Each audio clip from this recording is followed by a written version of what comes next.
Find the abscissa of P minus abscissa of Q। बहुत आसान सा क्वेश्चन है। एब्सिसा ऑफ P मतलब -2 minus abscissa of Q -3, -2 minus minus +3, कितना आ गया आंसर? 1। देखो नेक्स्ट क्वेश्चन। तो ये फोर्थ रूट, फिर ये क्यूब रूट, फिर 2 का स्क्वायर। ठीक है। ये फोर्थ रूट है सबसे बाहर वाला, फिर ये अंदर वाला क्यूब रूट है, और 2 टू द पावर कितनी है? 2 है, इक्वल्स टू, वैल्यू बतानी है। बताओ। 2 टू दी पावर 2, ये दिख रहा है 2 टू दी पावर 2। जब ये क्यूब रूट हटाया तो पावर हो जाएगी 1/3, और जब ये फोर्थ रूट हटाया, जब ये फोर्थ रूट हटाया तो पावर हो जाएगी 1/4।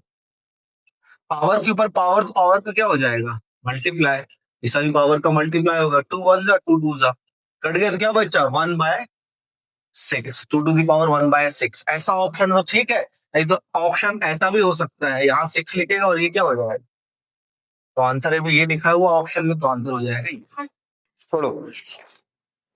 If x is equals to 5 and y is equals to 2, x is equals to 5 and y is equals to 2, is the solution of which linear equation?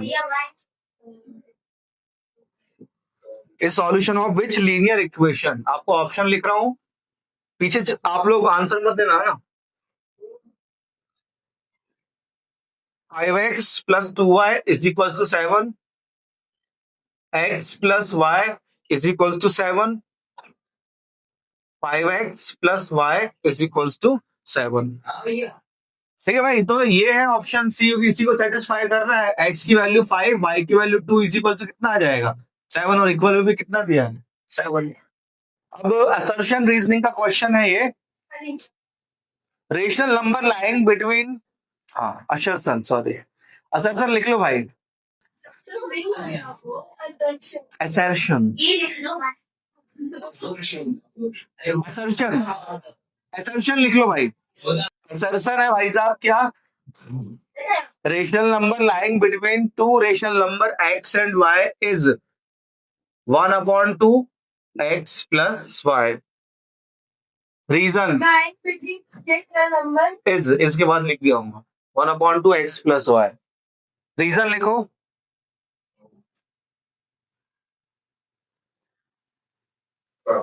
There is one rational number.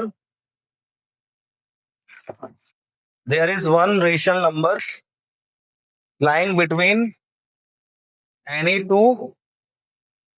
There is one rational number lying between any two rational number. आप बोलना चाहेंगे कुछ?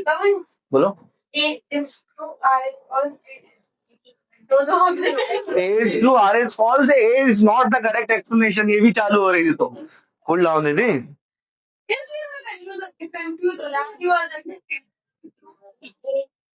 Assertion true है और reason false है। Assertion true है और reason false है। जब दो रेशनल नंबर हो और उनके बीच का रेशनल नंबर निकालना, तो यही फॉर्मूला यूज होता है। दोनों को प्लस कर दो, 2 से क्या कर दो? डिवाइड। जैसे मान लीजिए ये 2/3 है और ये 4/6, ये भी तो 2/3 होगा। ठीक है, 4/5 है। तो अब इनका रेशनल नंबर निकालना है तो आप ऐसे निकाल सकते हो, 2/3 प्लस 4/5, तो 1/2 कितना हो जाएगा? एलसीएम 15, 5 2 10, 3 4 12, 1/2 कितना हो जाएगा? 12 प्लस 10, 22/15, मतलब 22 अपॉन, ये काट दो या फिर ऐसा लिख लो 22/30। ये क्या हो जाएगा? उसके बीच का कहीं ना कहीं एक रेशनल नंबर होगा।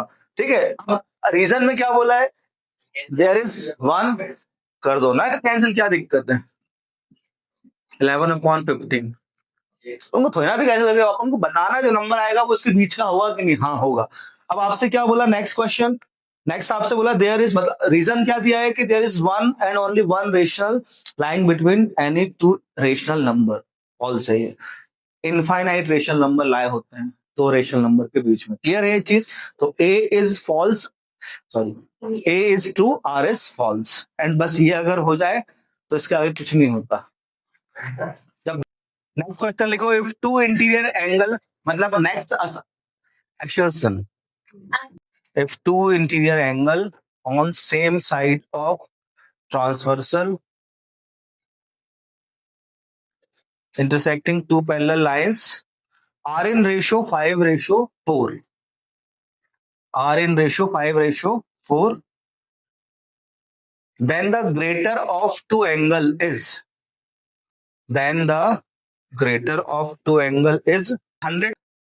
Reason है, if a transversal intersect two parallel lines, then the sum of interior angle on the same side of transversal is 180 degree. क्या बोल रहा है सुनो, यहाँ पर दो पैरेलल लाइंस है, ये ट्रांसवर्सल है, इस पर इस ट्रांसवर्सल के सेम साइड पर जो दो एंगल्स है उनका रेशियो दिया है 5:4, मतलब 5x और 4x इसको मान लेते हैं। जब हम इसका सम करेंगे तो क्या हो जाएगा, 5x plus 4x is equal to कितना होगा 180, 9x is equal to 180, then x is equal to कितना हो जाएगा 20। ठीक है, अब 20 आया, मतलब ये वाला एंगल कितना हो गया, ऊपर वाला 100 और नीचे वाला कितना हो गया 80। अब क्वेश्चन में बोला है then the greater of two angle is 100%, दो एंगल है उसमें जो ग्रेटर है, ये परसेंट गलती से लग गया भाई, अब सुन लो अच्छे से, ये परसेंट लगा नहीं है, बुक में मिसप्रिंट है। Then the greater of two angle is 100, वो ये बोलना चाह रहा है, तो दो एंगल है उसमें से बड़ा एंगल 100 है, यस ट्रू है। अब अगला जो उधर रीजन बोला है करेक्ट, वो भी करेक्ट बोला है। क्या बोला उसने, if a transversal intersect two parallel lines, then the sum of same side of transversal, the sum of and interior angle of same side of transversal are 180 degree, मतलब को इंटीरियर एंगल जो है ना उनका सम कितना होता है 180। तो both are true and A is the correct explanation of, both are true and reason जो है वो करेक्ट एक्सप्लेनेशन है असर्शन का। Thank you. Represent √5 on a number line, फटाफट से।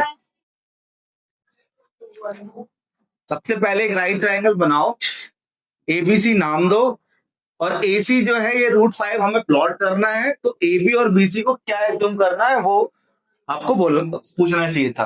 तो बीसी को क्या एज्यूम कर लो 2, और एबी को क्या एज्यूम कर लो 1, 1 का स्क्वायर प्लस 2 का स्क्वायर कितना हो जाएगा 4 इज इक्वल टू कितना आ जाएगा AC स्क्वायर, 1 का स्क्वायर 1, 2 का square 4 is equal to AC square. तो AC का स्क्वायर आ गया 5, मतलब AC आ गया √5।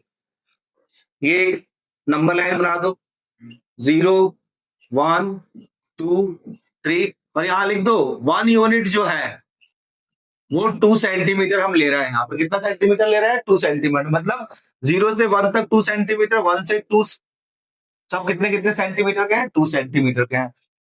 ठीक है, 0 से सबसे पहले क्या चलना है आपको 2 यूनिट चलना है, तो 0 को हम मान लेते हैं A पॉइंट, और यहां से 2 यूनिट चले 2 पर, क्या हो जाएगा ये B पॉइंट। इधर पर बनाना है 90 डिग्री का एंगल, कंपास से कितना भी रेडियस ओपन करो और एक सेमी सर्किल ड्रॉ करो, उतना ही ओपन रहने दो। एक आर्क इधर रखकर काटो, एक आर्क इधर रखकर काटो, एक आर्क इधर रखकर काटो, एक आर्क इधर रखकर काटो, और इसको मिला दो। ये मैंने हाथ से बनाया है इसलिए ऐसा बना है, लेकिन जब आप कंपास से बनाओगे तो परफेक्ट बनेगा। तो ये 90 डिग्री एंगल बन गया। कितना यूनिट चलना फिर 1 यूनिट। 1 यूनिट कितना था 2 सेंटीमीटर ओपन करो, बी पे रखो, एक आर काट दो ए से, और इसको इस आर को नाम दे दो भाई सी। ए से सी को ज्वाइन करो और ए से सी को मेजर करो और ए पर रखकर एक आर काटो। तो जो लाइन हमने पहले ली थी उस लाइन पे जो पॉइंट कटा वो कितना हो जाएगा √5, नाम दे दो उसका डी। स्टेप्स ऑफ कंस्ट्रक्शन जो बोला वैसा लिखते जाना, ठीक है। √3 - 1 upon √3 + 1 is equal to A + B √3, क्या होगा अच्छुन। मैंने तो ऐसा पूछा नहीं, खाया क्या होगा आपको बोलते कछुने मासा। चल भाई फटाक से आंसर दो यार, 2 नंबर क्वेश्चन है, बहुत ही घटिया क्वेश्चन। चित्र को क्यों पलटा रहे हो अपनी, क्या बोलते हो उसको, भविष्यवाणी को क्या बता रहे थे। उसको छोड़ो, उसका यही काम है क्वेश्चन ढूंढने का। जौन सा क्वेश्चन करा है ये कहीं ना कहीं तो किया है, उसको ढूंढ लो फटाक से।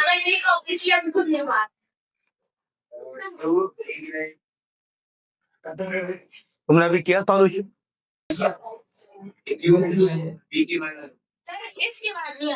इधर देख लो भाई, तो देख लो यहाँ पर √3 - 1 अपॉन √3 + 1 रेशनलाइज करेंगे यहाँ पर एलएचएस लेकर।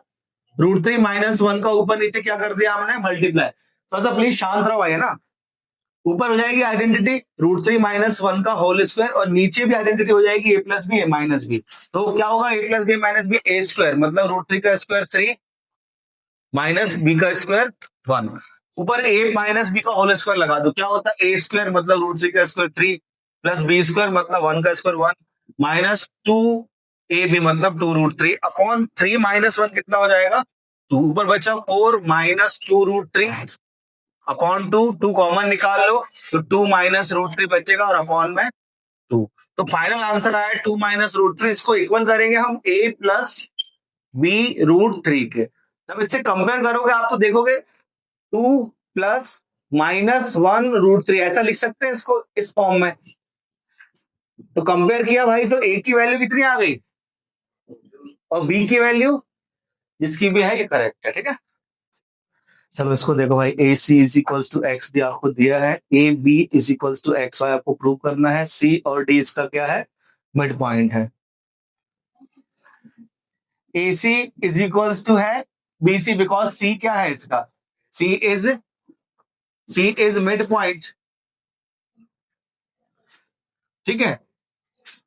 और ऐसा भी तो लिख सकते हैं कि ए बी को हम डबल लिख सकते हैं किसका, ए सी का, ऐसा भी तो लिख सकते हैं, इक्वेशन नंबर 1। इसी तरीके से X D is equals to क्या है, D Y, because D is mid point. A C is equal to क्या हो जाएगा, 1/2 ए बी, और नीचे एक्स डी डी वाई के इक्वल है, तो यहां पर एक्स डी है ना, एक्स डी को क्या लिख लें, हाफ ऑफ एक्स वाई। इसको इक्वेशन नंबर 1, इसको equation number 2। Now A C किसके इक्वल है, ए सी इक्वल है एक्स डी के, तो from equation 1 and 2 1/2 of A B is equal to 1/2 of X Y, 1/2 से 1/2 cut, A B is equal to X Y. पहला question आपको दिया है एब्सिसा ऑर्डिनेट है 3, ऑर्डिनेट मतलब y की वैल्यू 3 है और एब्सिसा कितना है -3। कौन से क्वाड्रेंट में आएगा भाई, ये सेकंड क्वाड्रेंट में आ जाएगा, सेकंड क्वाड्रेंट। नेक्स्ट पॉइंट है क्या, एब्सिसा है -3 और ऑर्डिनेट भी है कितना, -3। कौन से क्वाड्रेंट में आएगा, ये थर्ड क्वाड्रेंट में आएगा, ठीक है। एब्सिसा है 3, एब्सिसा है -5, एब्सिसा -5, ऑर्डिनेट है 3, कौन से क्वाड्रेंट में आएगा, ये फोर्थ क्वाड्रेंट। जब ये वाला सेकंड में, तो ये भी तो सेकंड में ही होगा ना, हाँ।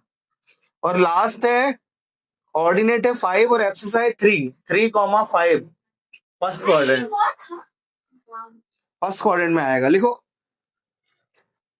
गो डाउन मेजर, ठीक है। डायमेंशन किसके दिए हैं, पहले गो डाउन के दिए हैं आपको,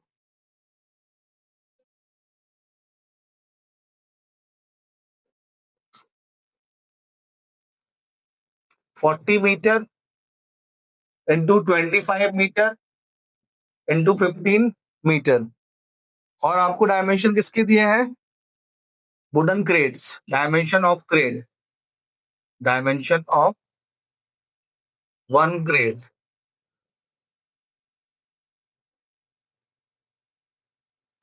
1.5 metre into 1.25 metre into 0.5 metre. आपको बताना मैक्सिमम नंबर ऑफ क्रेट्स जो इस गोडाउन में रख सके आप, ठीक है, वो बताना है। करो फटाक से, किस शेप का है ये गोडाउन, ट्रायंगुलर शेप का गोडाउन है। अल्लाह, हाँ हाँ ट्राइंगल होगा, 3 है ना, इसलिए ट्राइंगल ना, 3 ट्राइंगल। इतना आधा खत्म करके आए तो उसको रास्ते पे पूरे ही, जब पूरे ही खाली है वो। कोई और बताएगा कौन सा शेप होगा, हाँ cuboid, very good, cuboid shape का होगा। अब क्यूबॉइड का आपको वॉल्यूम लगाना है कि एरिया लगाना है, कौन बताएगा, बताओ। वॉल्यूम लगेगा क्यूबॉइड में, क्योंकि यहाँ स्पेस की बात हो रही है, एरिया की बात नहीं हो रही है ना, इसलिए वॉल्यूम लगेगा। तो नंबर ऑफ क्रेट्स आपको जो निकालना है वो कैसे निकालेंगे? सिंपल सी चीज, जो वॉल्यूम ऑफ गोडाउन है वो निकालो और उसको किससे डिवाइड कर दो? वॉल्यूम ऑफ वन क्रेट, एक क्रेट के वॉल्यूम से। और ये जो है ना, ये वॉल्यूम ही दिया है, L into B into H, यही होता है वॉल्यूम ऑफ क्यूबॉइड, ध्यान रखिएगा। कुछ नहीं करना आपको, 40 into 25 into 15 whole upon 1.5 into 1.25 into 0.5। देखो दीदी, ये हल है, ये गोडाउन है, तो ये गोडाउन का शेप कैसा दिख रहा है क्यूबॉइड? क्योंकि इसमें क्या है, लेंथ है, ये होता है ना क्यूबॉइड।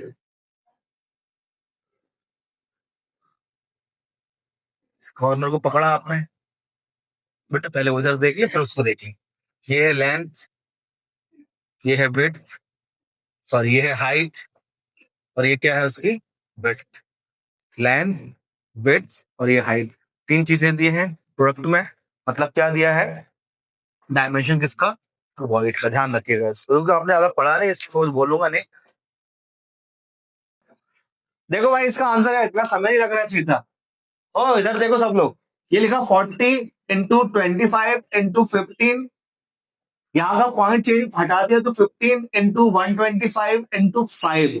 अब देखो नीचे कितने पॉइंट हटे, यहाँ पर एक, यहाँ दो, यहाँ एक, कितने टोटल? 4।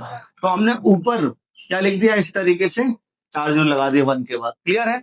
अब बस काटना पीटना है आपको, जितना अच्छे से आप काट सको। 25 1 जा 25, 5 जा 5, 1 जा 5, 3 जा 3, 1 जा 3, 5 जा 5, 5 जा 25, 25 4 जा 100, 2 0, क्या बचा?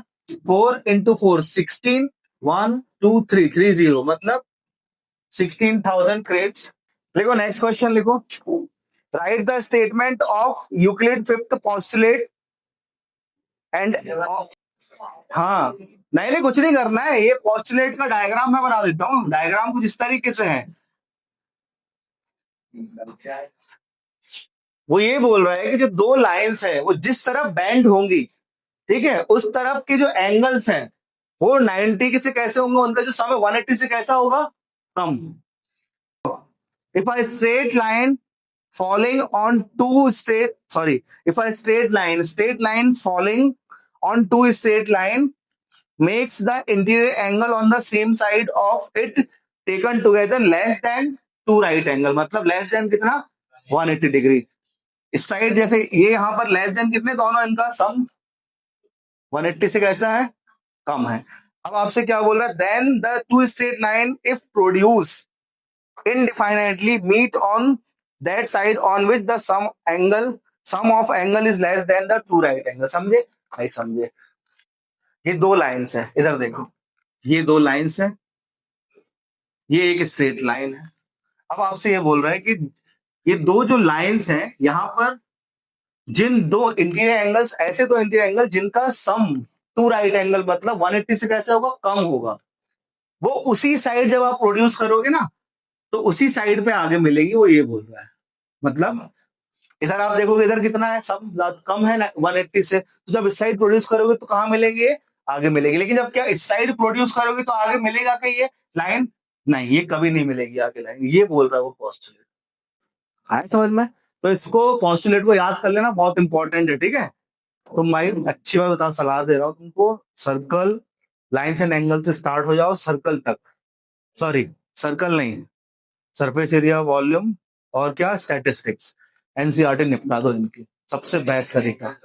लाइन्स एंड एंगल से स्टार्ट हो, लाइन्स एंड एंगल्स हो गया, ट्राइंगल हो गया, क्वाड्रेटल हो गया, सर्कल हो गया, हेरॉन्स फॉर्मूला हो गया, हेरॉन्स फिर भी चल जाएगा, कोई दिक्कत तब भी चल जाएगा, सरफेस एरिया, वॉल्यूम हो गया, स्टैटिस्टिक्स, इतने चैप्टर निपटा दो एनसीईआरटी से बस, क्योंकि बाकी स्टार्टिंग के जो चैप्टर है एनसीईआरटी में कुछ नहीं है, इतना कर लो आप काम।